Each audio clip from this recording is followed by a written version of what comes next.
இதுவரைக்கும் சென்னை மேயர் எத்தனை அம்மா உணவகத்துக்கு போய் ஆய்வு செஞ்சிருக்காரு, சோதனை செஞ்சிருக்காரு. 200 நாள்ல 595 கொலைகள் நடந்து சரித்திரம் படைத்த அரசாக இந்த அரசு ஏற்கனவே நீக்கப்பட்டு விட்டோம். மீண்டும் மீண்டும் அதையா கேட்டு உங்களுக்கு பத்திரிக்கை விறுவிறுப்பான செய்தி வேணும், அப்புறம் எதுக்கு கவர்மெண்ட் நடத்துங்க? உண்மையான குற்றவாளி நான் கிடைக்கப்பட்டிருந்தா அப்படின்னா திறமையற்ற அரசாங்கம் தானே அர்த்தம். எனக்கு வந்தபோது எனக்கு செய்தி, எனக்கு கிடைத்த செய்தி, அவர் ஒரு இதுலேயே ஏதோ வாட்ஸ்அப்லேயே எதில் விட்டுருப்பாருன்னு சொல்கிறாங்க. உண்மையிலேயே அம்மா உணவகத்தின் மீது அக்கறை இருந்தால் கடந்த 3 ஆண்டுகளில் பலமுறை சோதனை செய்திருக்க வேண்டும், அல்லது அமைச்சர்களால் சோதனை செய்திருக்க வேண்டும். அது எப்படி இயங்குகிறது என்பதையெல்லாம் 3 ஆண்டு காலம் கிடப்பிலை போட்டுவிட்டு இன்றைய தினம் போய் ஆய்வு செய்திருக்கின்றார்.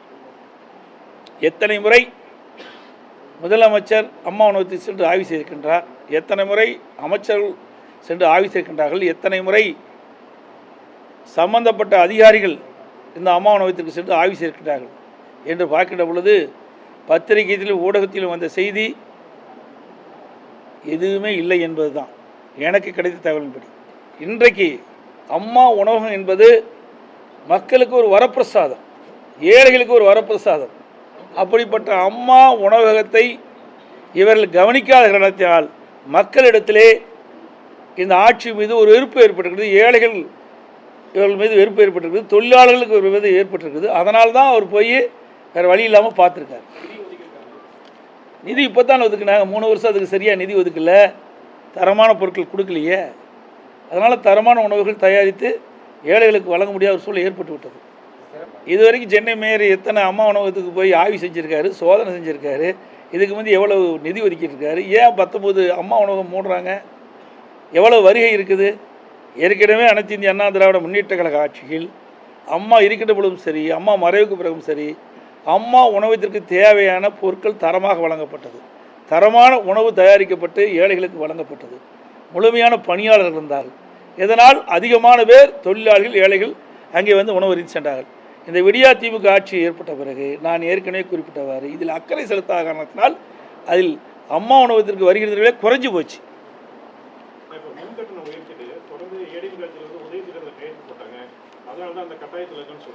உதய திட்டத்தில் பல்வேறு நன்மை இருக்கிறனால தான் கையெழுத்து போட்டாங்க. இந்தியாவில் இருக்கிற பூரா மாநிலத்திலும் போட்டாச்சு, நம்ம மாநிலம் மட்டும்தான் போடாது இருந்தது.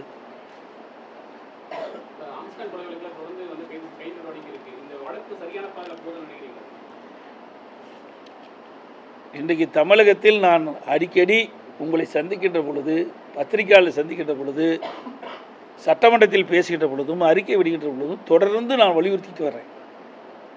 தமிழகத்தில் சட்ட ஒழுங்கு அடியோடு சீர்கெட்டு விட்டது. எங்கே பார்த்தாலும் கொலை, கொள்ளை, திருட்டு, வழிப்பிரிவு இதுதான் நடந்துகிட்டு இருக்குது. பாலியல் வன்கொடுமை, இப்படிப்பட்ட நிலைமை தான் தமிழகத்தில் நிலவி கொண்டிருக்கின்றது. நீங்கள் பார்த்தீங்கன்னா 200 நாளில் 595 கொலைகள் நடந்து சரித்திரம் படைத்த அரசாக இந்த அரசு இருக்குது. வேறு எதிலையும் சரித்திரம் படிக்கல.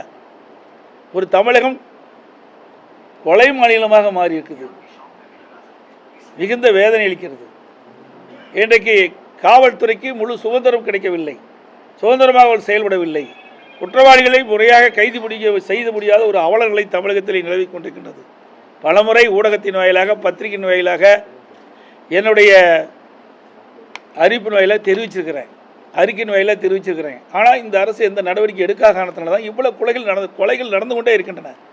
எங்கே பார்த்தாலும் கஞ்சா போதை ஊடகத்தில் நான் பார்த்துக்கிட்டே தான் இருக்கிறேன். இந்த நடக்கிற கொலைகள்லாம் அதிகமாக இந்த கஞ்சா போதையில் அதனால் ஏற்படுற கொலைகள் தான் அதிகமாக இருக்குது. இது வன்மையாக கண்டிக்கத்தக்கது. இன்றைக்கு கஞ்சா விற்காத இடமே இல்லை. இன்னும் சொல்ல போனால் பள்ளிகள், கல்லூரிக்கு அருகில் அதிகமாக கஞ்சா புழக்கம் அதிகமாக இருக்குது, கஞ்சா விற்பனை அதிகமாக இருக்குது. இனியாவது இந்த அரசு அனைத்து கல்லூரி பகுதியிலும் காவலர்களை நிறுத்தி இன்றைக்கு அப்படி கஞ்சா விற்பனை கண்டுபிடித்து சட்ட நீதியாக தண்டிக்கப்பட்டால் தான் இந்த கஞ்சா விற்பனை நிறுத்த முடியும். இல்லாவிட்டால் இளைஞர்களும் மாணவர்களும் சீரழிந்து விடுவார்கள். நீங்கள் தான் ஒழிச்சிட்டு இருக்கிறீங்க, யாரும் ஒழிக்கல. யாருக்கிற ஒளி சொல்லுங்க, யாருன்னு பேரை சொல்லுங்க, யார் ஒழிக்கிறா? அவரு போனவரை பற்றி ஏங்க கவலைப்படுறீங்க? நீங்கள் அவர் சொல்லிகிட்டே இருப்பாங்க, எங்களுக்கு அது சொல்ல வேண்டிய அவசியம் இல்லை. இன்னும் சொல்கிறேன், இப்பொழுது ஊடகத்தின் நண்பராக பற்றி சொல்கிறேன், இனி இந்த கேள்வி கேட்க ஏற்கனவே நீக்கப்பட்டு விட்டோம். மீண்டும் மீண்டும் அதை ஏன் கேட்டு உங்களுக்கு பத்திரிக்கை விறுவிறுப்பான செய்தி வேணும், அதுக்காக இந்த கேள்வி கேட்குறீங்க. அவர் சொல்லிட்டு போகிறார், அதை பற்றி எங்களுக்கு என்ன கவலை? இன்னும் சொல்ல நிறைய உதாரணம் சொல்லலாம், அதெல்லாம் சொல்லக்கூடாது. பார்த்து பண்ண யாருக்கு என்ன அது சொல்லக்கூடாது. ஆக அவர் சொல்வதற்காக நாங்கள் பதில் சொல்ல வேண்டிய அவசியம் இல்லை, புரியுதுங்களா? நாங்கள் இனிமேல் அவருக்கு பதில் சொல்ல வேண்டிய அவசியமே இல்லை, மற்றவர்களுக்கு பதில் சொல்ல வேண்டிய அவசியமே இல்லை. ஊடக நண்பர்களும் அதை பற்றி நீங்கள் கவலைப்பட வேண்டிய அவசியம் இல்லை. இதாவது வேணுமெனே திட்டமிட்டு ஊடகங்களும் பத்திரிகை நண்பர்களும் விவாத மேடை வச்சுக்கிட்டு பேசுறது. ஆளுங்கட்சியாக இருக்கும்போது எங்களை தான் பேசிக்கிட்டே இருந்தீங்க, எதிர்கட்சியாக வந்த பிறகு எங்களை பற்றி தான் பேசுகிறீங்க. திமுகவில் எவ்வளோ பிரச்சனை நடக்குது, ஆம்சம் கொலை, அதை பற்றி ஏதாவது ஊடகத்தில் ஒரு விவாத மேடை வச்சிங்களா? சொல்லுங்கள் பார்க்கலாம். இன்றைக்கு ரேஷன் கடையில் பாமாயில் பருப்பு பருப்பு நிறுத்தப்படுவதாக உங்களுடைய பத்திரிகையிலே பார்த்தேன். அது ஏதாச்சும் விவாதம் மாட வைக்கிறீங்களா? கிடையாது. மக்களுடைய பிரச்சனையை சுட்டி காட்டி ஏதாவது விவாதம் மாட வைக்கிறீங்களா? எதுவுமே இல்லை. முழுக்க முழுக்க எப்போ பார்த்தாலும் அதிமுக தான். இருமலா அதிமுக, தும்புனா அதிமுக, இதுக்கு தான் ஒரு விவாதம் மேடை. இதனால் என்ன பயன்? இதில் என்ன பயன் இருக்குது சொல்லுங்கள்? இதனால் என்ன நாட்டு மக்களுக்கு பயன் சொல்லுங்கள்? நிறைய இருக்குது இந்த ஆட்சியில் படுற அவலங்கள். கொஞ்சம் நஞ்சமா எல்லாத்துலேயும் ஊழலாத துறையே இல்லை. அதையெல்லாம் எடுத்து போட்டு விவாத மேடையில் விவாதித்தா இந்த அரசனுடைய கவனத்துக்கு போனால், மக்களுடைய கவனத்துக்கு போனால் இது ஒரு பயனுள்ளதாக இருக்கும். அதையாவது மேல் செய்யுங்க. ஏன்னா ஊடக நண்பர்களும் பத்திரிகை நண்பர்களும் தர்மத்தின் அடிப்படையில் செயல்பட வேணும், நடுநிலையோடு செயல்படுங்க. வேண்டுமென்றே திட்டமிட்டு அனைத்து இந்திய அண்ணா திராவிட முன்னேற்ற கழகத்தில் அவதூறு செய்தி வெளியிடுவதை நிறுத்திக் கொள்ளுங்கள். உண்மையான குற்றவாளியை கண்டுபிடிக்கல நீங்க குற்றச்சாட்டு வைக்கிறதா இருக்கும், உண்மையான குற்றவாளி தெரிஞ்ச நீங்களே சொல்லுங்க அப்படின்னு அமைச்சர் ரகுபதி அப்புறம் எதுக்கு கவர்மெண்ட் நடத்திட்டு இருக்காரு? உண்மையான குற்றவாளி நான் கிடைக்கப்பட்டிருந்தா அப்படின்னா திறமையற்ற அரசாங்கம் தானே அர்த்தம். எங்கிட்ட அந்த பொறுப்பு இருந்தால் நாங்கள் செய்வோமே. பொறுப்பு அவகிட்டு தான் இருக்குது. மக்கள் அவருக்கு தானே ஆட்சி கொடுத்துருக்குறாங்க. அவர் தானே அதுக்கு உண்டான ரெஸ்பான்சிபிலிட்டி. பொறுப்பாளர் அவர் தானே, அவர்கிட்ட தான் நான் கேட்க முடியும், வேறு யார்கிட்ட கேட்க முடியும்? அதுவோட தெரியாத ஒரு சட்டத்துறை மந்திரியாக இருக்கார், என்ன செய்வது?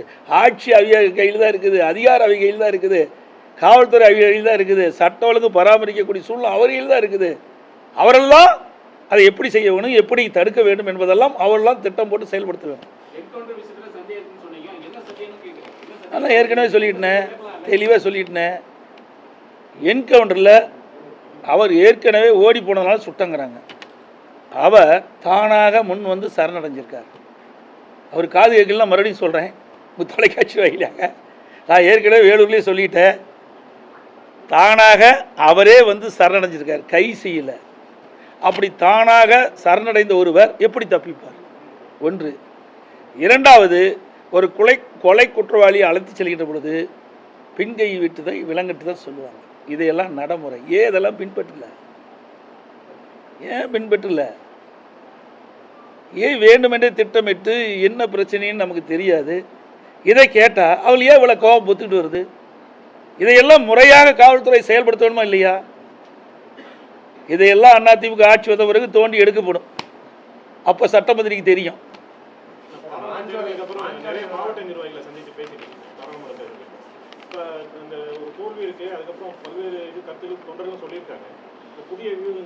அதாவது இதுவரை 23 பாராளுமன்ற தொகுதிக்கு உட்பட்ட கழக பொறுப்பாளரை அழைத்து அவர்களிடத்திலே கலந்தாய்வு ஆலோசனை கூட்டம் நடைபெற்றது.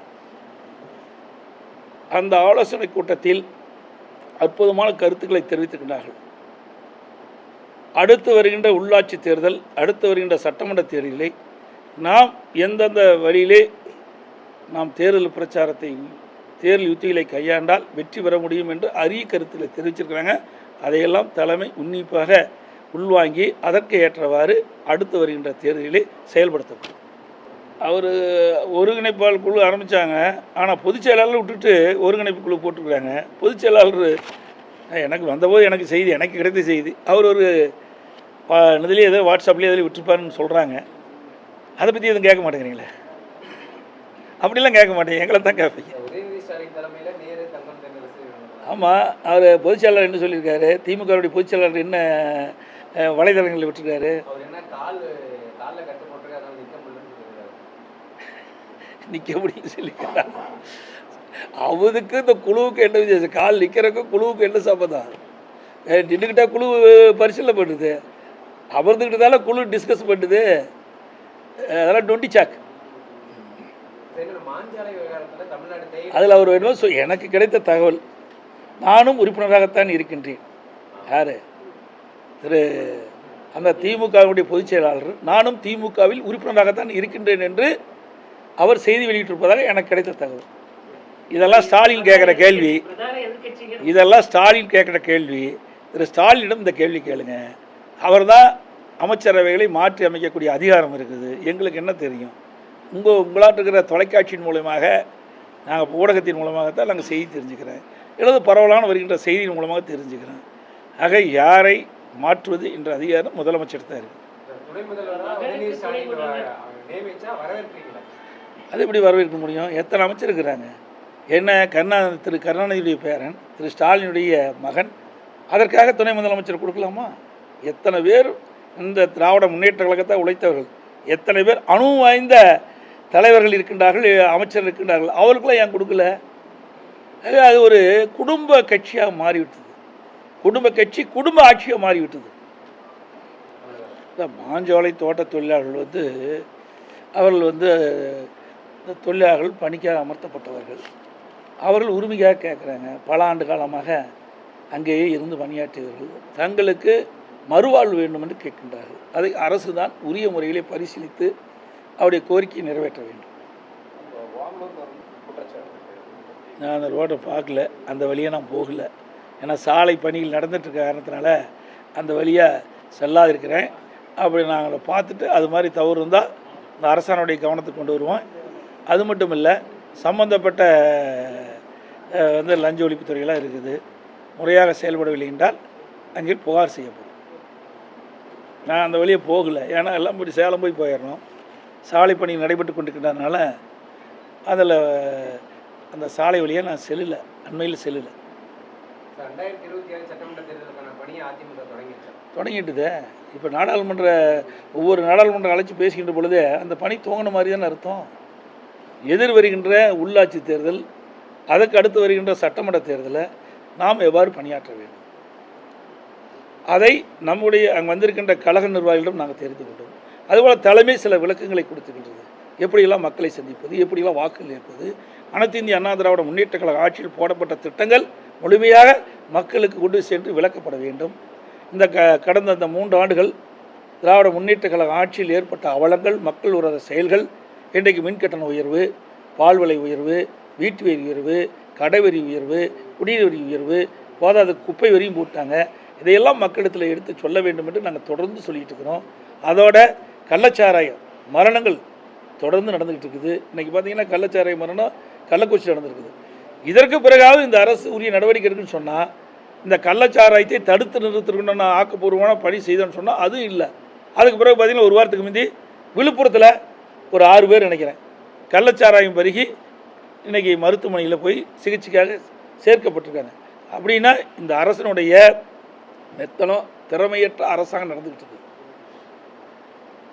இன்றைக்கி அவங்க அறிக்கை விடுறாங்க, அந்த அறிக்கையோடு நின்று போயிடுது. ஆனால் செயலில் எதுவுமே காட்டல. அது பத்திரிகைக்கு வருமானம், பத்திரிகையில் நீங்கள் நிறைய விளம்பரம் கொடுத்தாதால பத்திரிகையில் முன்காலமாக போடுறீங்க, எங்களை கூட தூக்கி துணியோட போடுறீங்க, அவங்கள பெருசாக போடுறீங்க. தொடர்ந்து பத்திரிகை விளம்பரம் கொடுப்பது தான் இந்த ஆட்சியுடைய சாதனை, வேறு எந்த சாதனையும் கிடையாது. ஊடகங்களும் பத்திரிகைகளும் மனசாட்சியோடு பாருங்கள். இந்த ஆட்சி பொறுப்பேற்ற பிறகு சேலம் மாவட்டத்தில் என்ன திட்டத்தை கொண்டு வந்தாங்க? 3 ஆண்டு காலத்தில் இங்கே தானே எல்லாம் இருக்கிறோம். இங்கே இருக்கிற ஊடக நண்பர்கள், பத்திரிகை நண்பர்கள் இந்த மாவட்டத்தில் தான் வசிக்கிறீங்க. இந்த மாவட்டத்தில் அன்றாட நிகழ்வு பார்த்துக்கிட்டு இருக்கிறீங்க. இந்த 3 வருடம், ஜூன் ஜூலை 3 வருடம் 2 வருஷம் ஆகிப்போச்சு. 38 மாதங்கள் ஓடிவிட்டன. 38 மாதத்தில் இந்த விடியா திமுக ஆட்சியில் சேலம் மாவட்டத்தில் எந்த தொகுதியாவது எந்த திட்டத்தையாவது கொண்டு வந்திருக்கிறாங்களா? ஒன்றுமே கிடையாது. அண்ணா திமுக ஆட்சி இருக்கிற பொழுது எவ்வளோ திட்டங்களை நாங்கள் கொண்டு வந்தோம். தம்பி கொஞ்சம் பார்க்கல,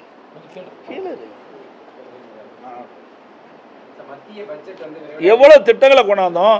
அந்த திட்டங்களால் மக்களுக்கு எவ்வளோ நன்மை கிடைச்சிருக்குது. அடிக்கடி வராரு, சேலம் போகிறாரு, அதோடு முடிஞ்சு போச்சு. பல மந்திரிங்க சேலத்துக்கு வர்றாங்க, பல நிகழ்ச்சிகளில் கலந்துக்கிறாங்க, போயிடுறாங்க. ஆனால் திட்டம் எதுவுமே வரலையே. இதை போல் இங்கே மட்டும் இல்லை, சேலம் மாவட்டத்தில் மட்டும் தமிழ்நாடு முழுவதும் பல்வேறு மாவட்டங்களில் எந்த திட்டம் நிறைவேறல. ஒரு சில திட்டம்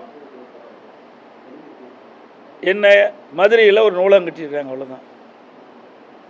மெட்ராஸில் ஒரு ஹாஸ்பிட்டல் கட்டியிருக்காங்க. 2 தான் எனக்கு தெரிஞ்ச வரைக்கும் இருக்குது. கேட்டால் என்னமாங்க, நாங்கள் மகளிர் உரிமை தொகை கொடுத்தோம்பாங்க. அது என்ன திட்டமா?